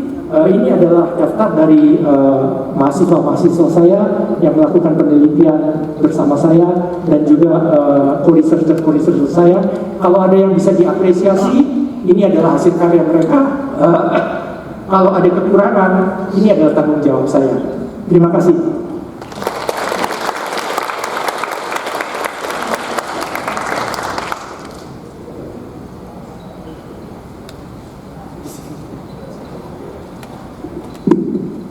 Baik, terima kasih Prof. Titoyo atas presentasinya yang sangat luas dan sangat mendalam dan sangat memberikan wawasan baru ya bagi kita semua, terutama mengenai AI ya, bagaimana sejarah dari AI sehingga bagaimana tadi contoh atau implementasinya ya, dengan melihat apa yang terjadi di alam ya untuk kemudian ditiru dalam bentuk sistem secara alami. Itu sangat menarik sekali. Dan tadi di bagian terakhir ada disampaikan oleh Prof. Titoyo tantangan-tantangan yang harus kita siapkan ya, sehingga AI yang kita manusia ciptakan itu bisa memberikan manfaat ya Prof. Jadi bukan malah menjadi lawan bagi kita ya. Baik, terima kasih Prof. Titoyo atas presentasinya. Untuk acara selanjutnya kita akan buka untuk sesi tanya jawab. Mungkin pertama kali kami berikan kesempatan kepada para bapak dan ibu yang hadir di ruangan ini. Mungkin untuk kesempatan yang pertama ada 3 pertanyaan. Nanti silahkan disampaikan secara langsung. Sebelumnya mungkin menyebutkan nama dan asal afiliasinya ya. Mungkin silahkan. Untuk penanya yang pertama mungkin dari sisi kiri, tengah, atau kanan, silakan. 3 orang penanya, silakan. Ya, Mbak yang satu, yang kedua, silakan. Ada lagi? Ya, Ibu yang pertama, kedua, satu lagi mungkin ada. Ya, ketiga, ya, Mbak yang oh ya, Ibu Kusma. Baik, silakan mungkin bisa disampaikan Mbak yang di sisi kanan saya. Halo, selamat siang. Nama saya Keke. Saya dari umum, afiliasinya umum. Nah, saya mau tanya sama Pak Titoyo gini. Jadi sewaktu saya pertama kali dengar AI itu sebenarnya itu sesuatu yang buat saya tuh sesuatu yang menakjubkan gitu Pak, tapi sekaligus juga mengerikan. Jadi kebetulan nih beberapa hari ini saya juga sedang membaca beberapa buku. Jadi diawali dengan Homo sapiens, terus kemudian dengan kepunahan ke-6, terus yang terakhir dengan Homo deus. Nah dari situ saya bisa menyimpulkan kalau AI ini semacam seperti saat pertama kali manusia itu bertemu dengan api. Jadi AI ini nanti kedepannya tuh bisa membuat sebuah lompatan, tapi lompatan itu juga harus diantisipasinya dengan sangat hati-hati, karena kalau enggak nih sepertinya sebenarnya manusia ini nggak sadar ya kalau kita nih sekarang nih udah ada di ujung tanduk, yaitu di kepunahan ke-6. Dan kepunahan ke-6 itu rasanya cukup mengerikan, karena itu justru bahkan bisa membuat manusia sendiri itu punah, sapiens sendiri itu punah. Nah dari sini nih yang saya benar-benar butuh banget nasihat dari Pak Pitoyo. Bagaimana caranya kita menggunakan si teknologi AI ini yang saya anggap sebagai api, supaya dia tidak lagi membakar, kita tetap bisa menggunakan ini dengan sangat hati-hati. Jadi harus sepertinya tuh sapiens sih harus diajarin untuk sedikit punya rem, entah itu baik secara etika, baik itu secara moral, dan juga nggak boleh sedikit latah AI gitu. Itu sepertinya yang saya lihat soalnya tuh jadi hype yang cukup membahayakan gitu Pak gitu. Nah terus yang berikutnya dari buku yang saya baca itu sebenarnya manusia sapiens ini sudah semakin pintar sampai ada project tertentu dari Google, yaitu Calico salah satunya. Itu dia bukan lagi tujuannya untuk menyembuhkan, tapi juga bisa memperpanjang atau meregenerasi umur gitu. Nah dari sini sebenarnya, dan mungkin dari lompatan itu yang seperti Pak Pitoyo bilang, kita mungkin akan bisa mencapai level seperti Homo deus gitu. Nah pertanyaannya itu adalah gimana ya, jadi balik lagi sih ke pertanyaan pertama, caranya deh Pak, nasihatnya gitu supaya kita semua nih sadar untuk ngerem gitu. Oke, itu aja sih Pak yang saya mau tanya. Terima kasih sebelumnya. Ini pertanyaan yang sulit. Tentu saja teknologi adalah sesuatu yang merupakan pedang bermata dua. Dengan teknologi nuklir kita bisa menghasilkan banyak listrik, tapi kita juga bisa membunuh orang. Tentu saja AI juga seperti itu. Sehingga harus ada semacam pengertian tentang apa itu AI dan apa bahayanya dan sebagainya. Dan kita masih belum sampai ke situ. Jadi perkembangan AI ini jauh lebih cepat dari kemampuan kita untuk mengertinya. Dan ini sesuatu yang baru dalam umat manusia. Saya masih belum punya jawaban, tapi seperti saya katakan tadi, chance favors predetermined. Gitu. Jadi kita harus selalu mempersiapkan diri kita dengan terus belajar. Kita terus belajar, kita tahu apa itu AI, untuk peneliti AI itu sangat penting untuk mempelajari ini secara detail matematikanya. Dengan tahu karakter matematikanya, kita mungkin bisa banyak sekali belajar. Tapi sayang sekali, ini saya baru kembali dari universitas di negeri di Malang, bahwa itu kadang-kadang dilewati oleh mereka. Mereka memposisikan dirinya sebagai user, padahal mereka seharusnya berada di front terdepan. Dan ini masalah buat Indonesia. Jadi sekarang di dunia, sedikit lagi akan banyak sekali muncul regulasi-regulasi tentang AI. Dan siapa orang yang membuat regulasi ini? Tentu saja orang-orang yang berada di front terdepan di AI itu, Amerika. Mereka akan membuat regulasi yang menguntungkan diri mereka sendiri. Dan kalau kita tidak menjadi front runner, kita akan selalu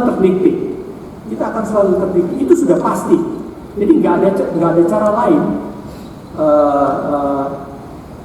kecuali kita menjadi front runner. Tentu saja kita nggak bisa menjadi front runner di berbagai macam bidang. Tapi misalnya tadi pembangkit yang Jaya gunakan, model-model seperti ini masih nggak banyak di dunia. Kalau dia bisa menggunakan Jaya dan Mbak Puni bisa menggunakan AI untuk itu, maka Jaya dan Mbak Puni akan menjadi frontrunner di bidang itu dan bisa menentukan, bisa mendikte sehingga Indonesia ini diuntungkan. Dan satu lagi, sekarang data itu adalah komoditas. Dan kalau misalnya Jaya dan Mbak Puni mempunyai data-data mengenai listrik seperti ini, itu akan menjadi komoditas dunia dan kita menguasainya, gitu ya. Jadi ini yang penting, kita nggak ada jalan lain selain kita menjadi frontrunner. Dan mengenai sedikit mengerem, hal itu sudah terjadi banyak beberapa bulan yang lalu, termasuk Jeffrey Hinton dan Bengio mencanangkan moratorium. Jadi mereka ingin menghentikan penelitian AI di dunia ini selama 6 bulan. Dan selama 6 bulan ini mereka ingin memetakan apa itu bahayanya. Saya juga diajak pada tangan, cuma saya tolak karena saya pikir ini nggak menolong. Kalaupun misalnya negara-negara Barat dan Jepang mau menghentikan ini cuma menguntungkan negara-negara yang nggak mau. Ya, mereka akan meneruskan sehingga ini nggak ada gunanya, moratorium ini nggak ada gunanya. Tapi mereka sudah merasa terancam oleh AI ini dan ide itu sudah ada. Semoga ini menjawab. Terima kasih Prof. Jaya atas jawaban. Selanjutnya penanya yang kedua.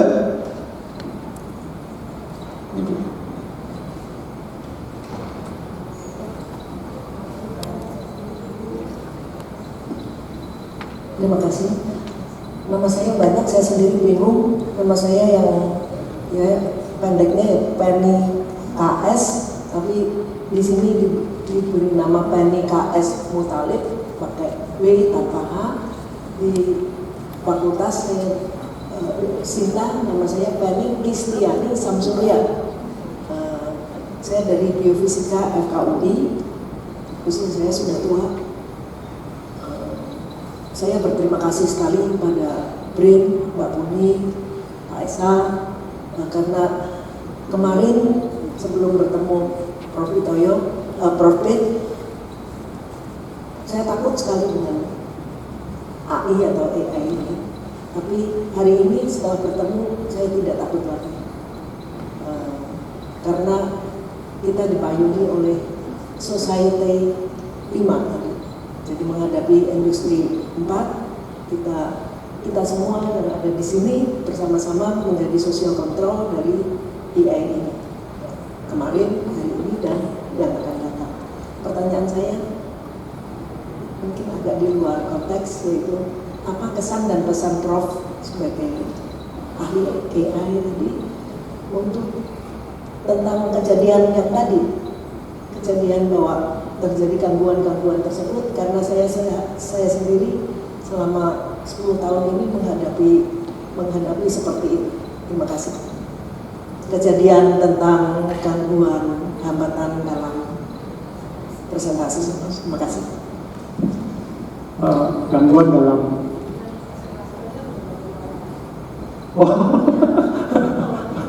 iya, saya nggak punya jawabannya Bu, selain mengantisipasi dan mempersiapkan sebaik mungkin gitu.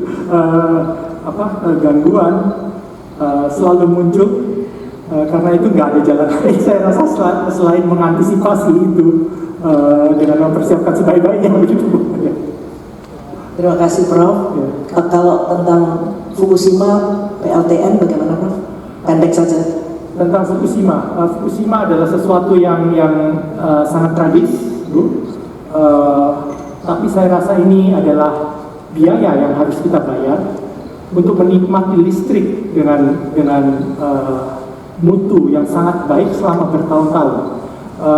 Ini mungkin bisa dihindari kalau Jepang sedikit lebih concern terhadap risiko, karena Fukushima ini di Jepang sangat aman, standar keamanan sangat tinggi, dan standar untuk menjalankan reaktor nuklir itu juga prosedurnya sangat jelas, sehingga mereka seolah-olah terlena bahwa nggak akan terjadi apa-apa. Dan setelah terjadi apa-apa, ternyata mereka nggak siap. Banyak hal-hal yang mereka nggak bisa mengantisipasi ternyata. Dan satu lagi, ini adalah saya adalah seorang peneliti robot, dan salah satu yang menerima kritik paling keras adalah komunitas robot di Jepang. Pada saat Fukushima terjadi kecelakaan, tidak ada satupun robot dari Jepang yang bisa masuk ke dalam reaktor itu. Nggak ada robot yang mampu untuk bekerja di situasi yang seharusnya paling cocok untuk robot itu. Mereka harus meminjam robot dari tentara Amerika seperti ini. Dan ini terjadi karena lemahnya antisipasi akan sesuatu. Antisipasi itu kadang-kadang sesuatu yang sulit. Kalau sesuatu itu nggak terjadi selama 40 atau 50 tahun, kita berpikir bahwa probabilitas terjadinya 0, padahal sebenarnya nggak 0 gitu ya. Jadi saya rasa ada semacam ketumpulan kita untuk mengantisipasi sesuatu yang mungkin sudah tidak terjadi 50 tahun atau seperti itu. Saya rasa seperti itu. Ya, sudah Ibu Feni sudah itu. Maaf Pak, mungkin yang Mbak yang di belakang.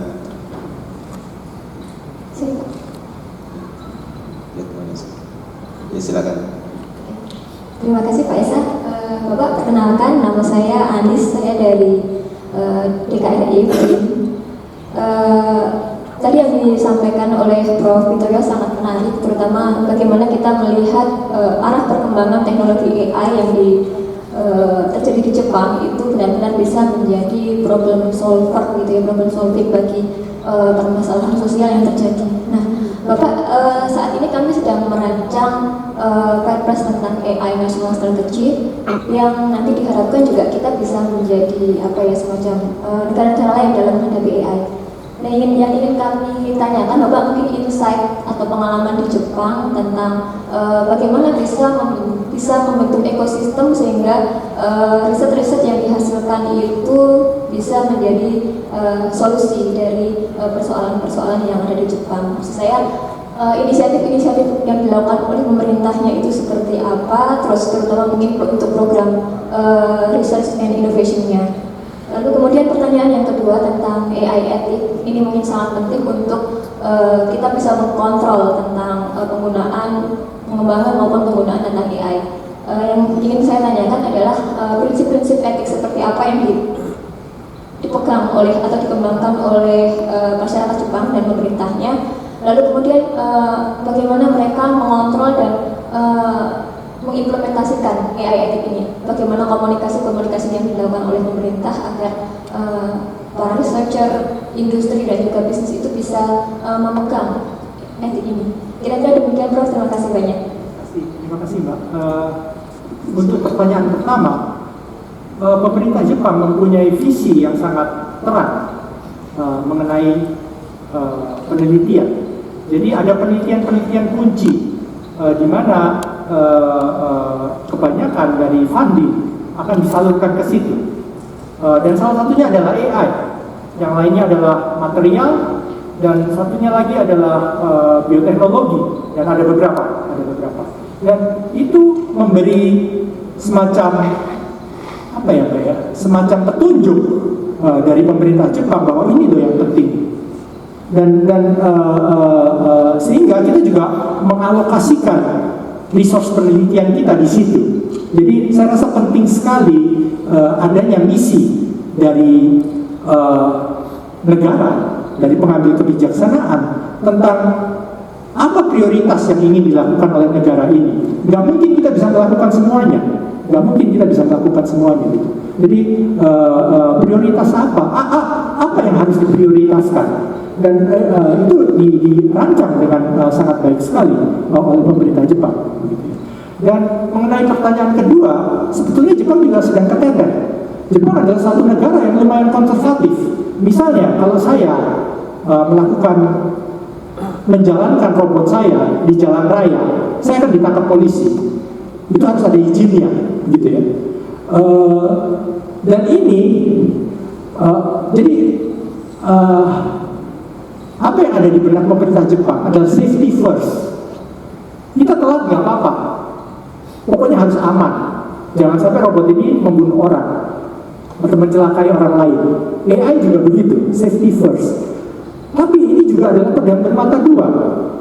Mereka keteter dengan kecepatan AI, kecepatan penelitian AI yang ada di Cina, yang kadang-kadang tidak mengajukan hal-hal itu, begitu ya. Jadi ini dilematis dan belum ada.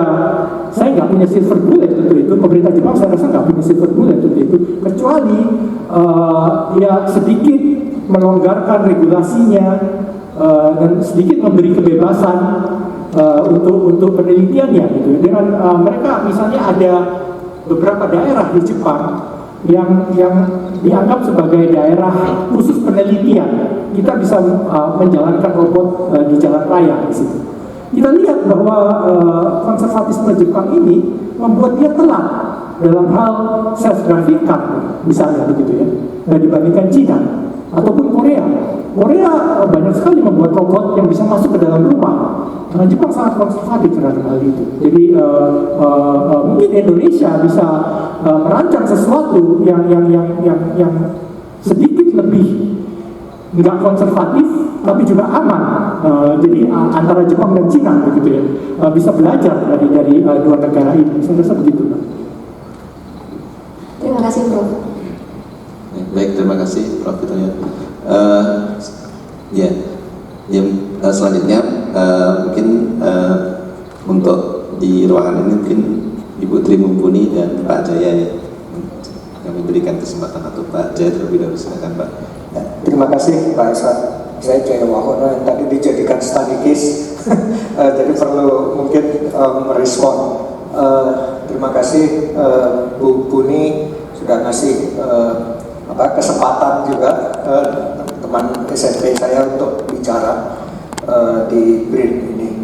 Nah, saya ingin mungkin semacam usulan atau masukan Bu Puni, karena Bu Puni ini Dewan Pengarah BRIN, tapi juga Ketua Dewan Pakar di METI, supaya kita semua juga maju bersama Bu Puni.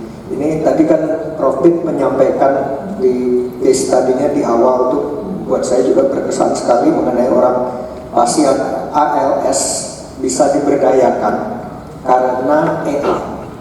Nah, itu tadi tagline-nya no one left behind.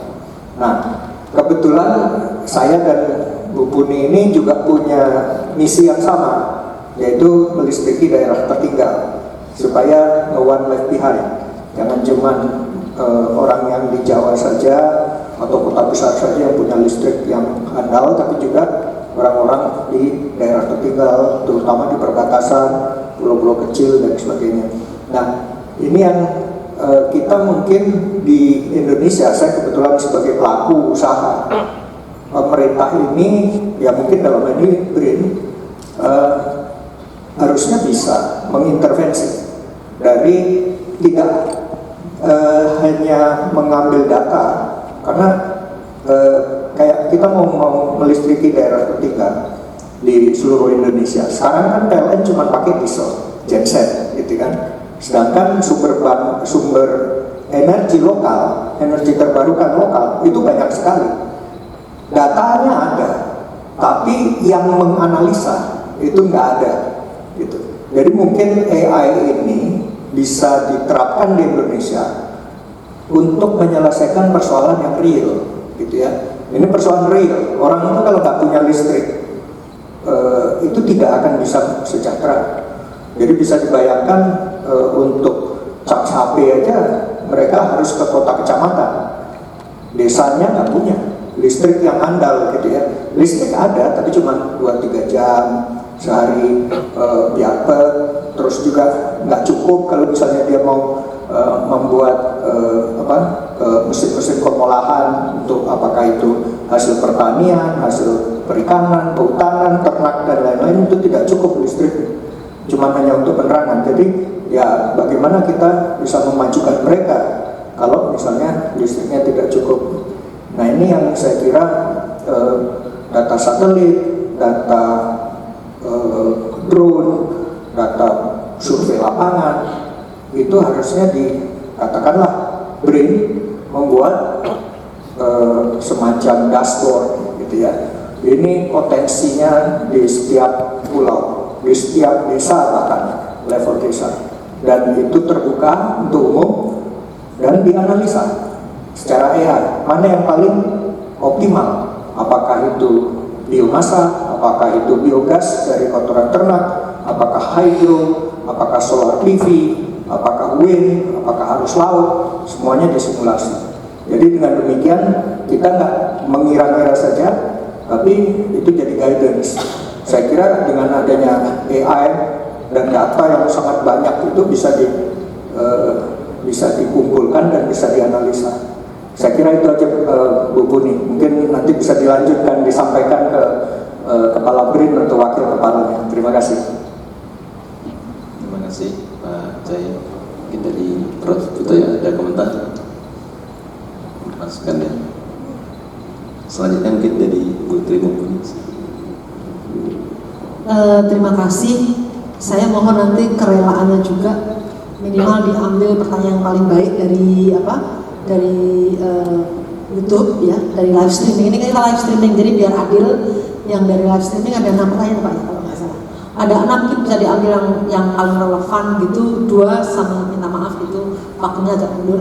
Tetapi begini, saya hanya mau menyampaikan kepada khalayak gitu ya, bahwa Ketua Dewan Pengarah BRIN selalu mengatakan kita ini sangat kaya dengan biodiversity. Jadi pembangunan kita kalau mau gitu ya, mau cepat-cepat bisa dipakai untuk memakmurkan rakyat kita adalah bagaimana mengolah biodiversity itu menjadi tumpuan, memiliki nilai tambah gitu ya. Dan saya berharap ini mampu menginternalisasi AI untuk pengolahan tersebut. Kita memiliki 4 prioritas pembangunan: kedaulatan pangan, kedaulatan energi, kedaulatan kesehatan, dan kedaulatan lingkungan. Harapan kita adalah para periset di BRIN mampu menginternalisasikan AI ke dalam 4 prioritas pembangunan kita ini. Saya kira itu yang ingin saya sampaikan, dan saya kembalikan kepada moderator untuk ya, memilih 2 karena waktunya memang sudah habis, tapi tidak apa-apa ini karena tadi juga ada kesalahan teknis sehingga takes time. Saya mau beri waktu kepada yang ada di streaming. Terima kasih, monggo Pak. Baik, terima kasih banyak komentarnya Ibu Tri Mumpuni. Untuk selanjutnya mungkin mohon panitia bisa menampilkan pertanyaan yang di online sehingga bisa saya baca.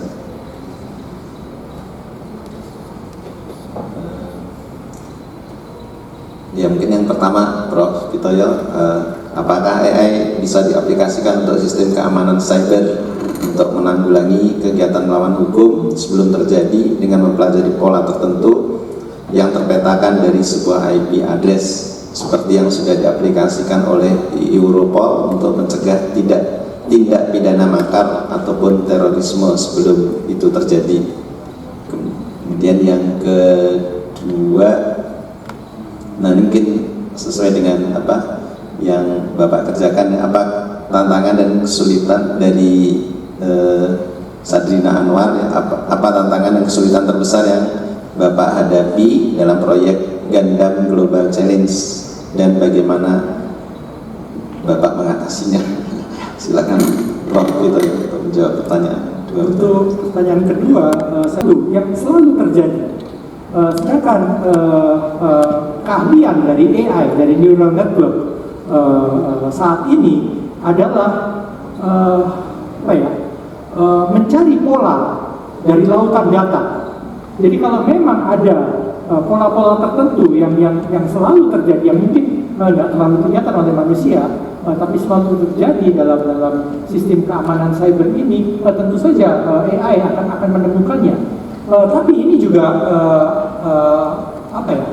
balapan antara penjahat dan polisi, seperti polisi. AI juga mungkin dapat digunakan untuk mencari celah baru di dalam keamanan cyber ini. Jadi ini adalah balapan yang nggak akan selesai gitu. Dan ini terjadi pada semua teknologi.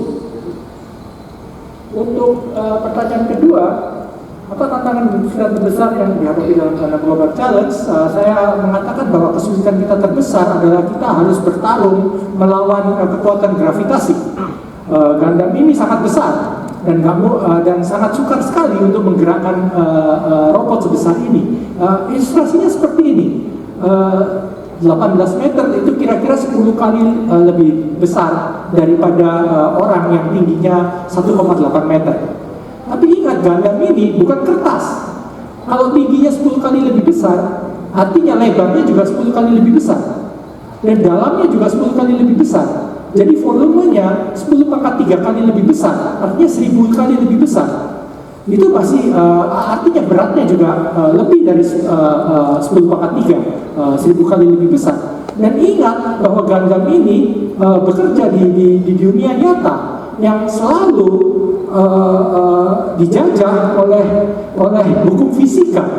Ada tentu saja ada, kalau kita pernah belajar di SMA tentang moment of inertia, untuk menggerakkan sesuatu yang 10 kali lebih panjang dari tangan manusia diperlukan usaha 10 pangkat 2 kali lebih panjang, artinya 100 kali. Dikalikan volumenya, artinya 100.000 kali Gundam ini lebih sulit bergerak dibandingkan manusia. Dan ini adalah tantangan yang sangat besar sekali. Itu tantangan teknisnya. Tantangan non teknisnya ada gitu. Kita ingin membuat Gundam, nggak ada satupun perusahaan yang akan menjual motornya pada kita permulaannya. Jepang adalah masyarakat yang konservatif. Mereka mengatakan motor ini dipakai tidak dengan selayaknya, dengan tujuan yang berbeda. Kalau terjadi kecelakaan, maka itu adalah image yang jelek bagi perusahaan kami. Untuk mencari perusahaan yang mau akhirnya menjual motornya pada kita, saya butuh 2 tahun. Dan tentu saja saya harus meyakinkan bahwa desain dari tim saya ini masuk akal. Ini nggak akan menjadi liability bagi perusahaanmu, ini akan membanggakan perusahaanmu. Kira-kira seperti itu. Baik, terima kasih banyak Prof. Vitoyo atas jawaban yang diberikan. Ya mungkin karena keterbatasan waktu, mohon maaf mungkin hanya 2 pertanyaan online yang bisa disampaikan. Mungkin sebelum menutup juga saya bisa menyampaikan informasi, mohon izin untuk yang kegiatan AI, Big Data itu juga saat ini sedang dikerjakan di BRIN. Jadi mulai tahun 2023 dan insya Allah akan diteruskan di 2024. Terutama untuk data-data biodiversitas dan juga data-data citra satelit, sehingga kekayaan data yang ada di tempat kita itu bisa dimanfaatkan untuk hal manfaat untuk memberikan kontribusi positif ya pada pembangunan nasional. Mungkin demikian. Sekali lagi terima kasih kepada Prof. Vitoyo, kemudian Ibu Tri Mumpuni yang berkenan untuk membuka dan menemani selama diskusi kali ini. Mungkin bisa kita berikan aplaus pada beliau berdua. Terima kasih. Akhirnya kita sudah berada di akhir acara. Dengan mengucapkan alhamdulillahirabbil alamin, saya tutup dan mohon maaf jika ada hal yang kurang berkenan selama penyelenggaraan acara, terutama dari saya pribadi dan dari semua kegiatan yang telah berlangsung kali ini. Sekian, terima kasih. Wassalamualaikum warahmatullahi wabarakatuh. Selamat siang. Waalaikumsalam warahmatullahi wabarakatuh. Kepada Bapak dan Ibu, kami mohon untuk tetap berada di atas panggung karena acara selanjutnya adalah penyerahan plakat dari Ibu Tri Mumpuni kepada Prof. Vitoyo.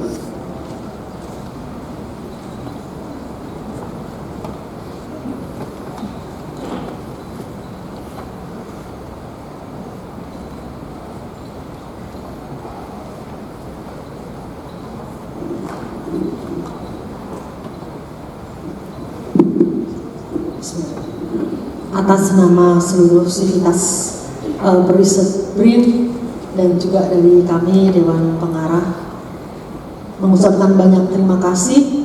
Kami tahu ini bukan hal yang gampang mengundang orang hebat ya yang dimiliki oleh salah satu yang dimiliki oleh Indonesia dan tetap berkaya sebagai diaspora, serta beliau datang ke sini atas inisiatif beliau tanpa ada support apapun dari BRIN.